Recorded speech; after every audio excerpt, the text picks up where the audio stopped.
Our journey begins at the hotel, waiting in grim anticipation for the coach to take us to the airport.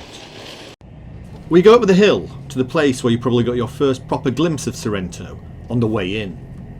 It's rather ironic that this same view now taunts you as you get your final clear look at the place. On the horizon you can see the island of Iscia on the opposite side of the Bay of Naples.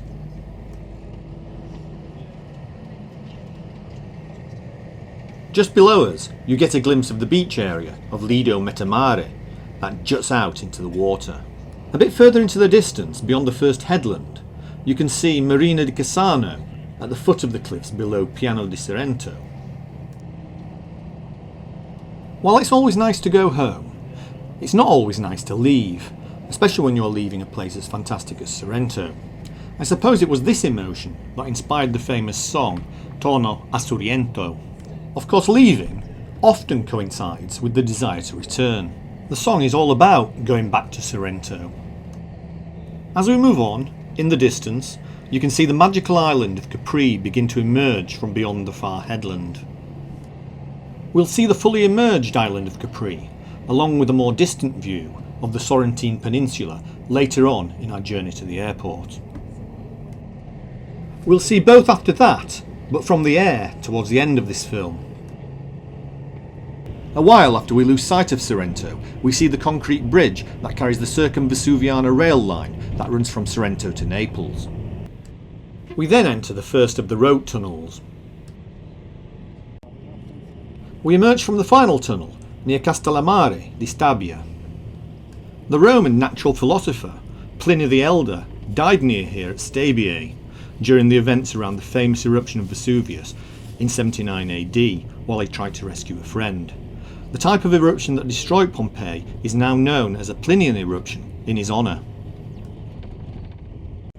Pompeii is located somewhere out there in the flat area to the southeast of Vesuvius.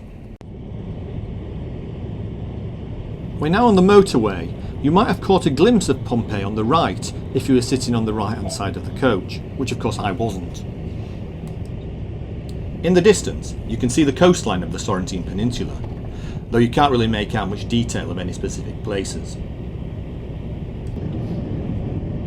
Here you can see Capri as an island, no longer concealed by the cliffs. On the other side of the bay, you now have a much better view of the island of Ischia to the southwest of Naples. As we turn towards the airport, we see Vesuvius from another angle. After you arrive at the airport, you have time to get some last-minute gifts, have a snack and prepare for your departure.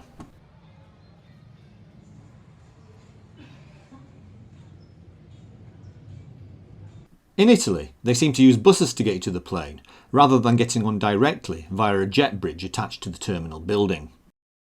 After the final passengers have spilled out of the last bus and boarded, we're on the move.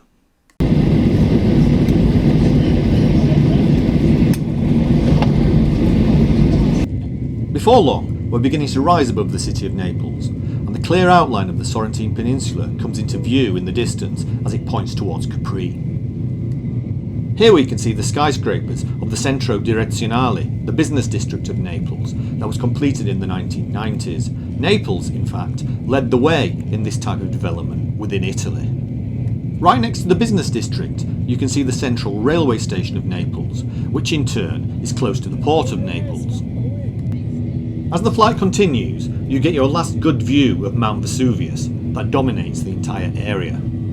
Here you get another view of the port of Naples and can see docked freighters and stacked shipping containers.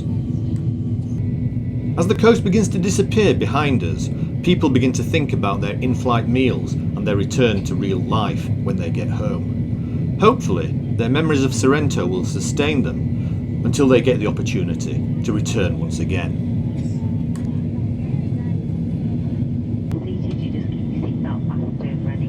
Blankets, just in case we experience any unexpected turbulence.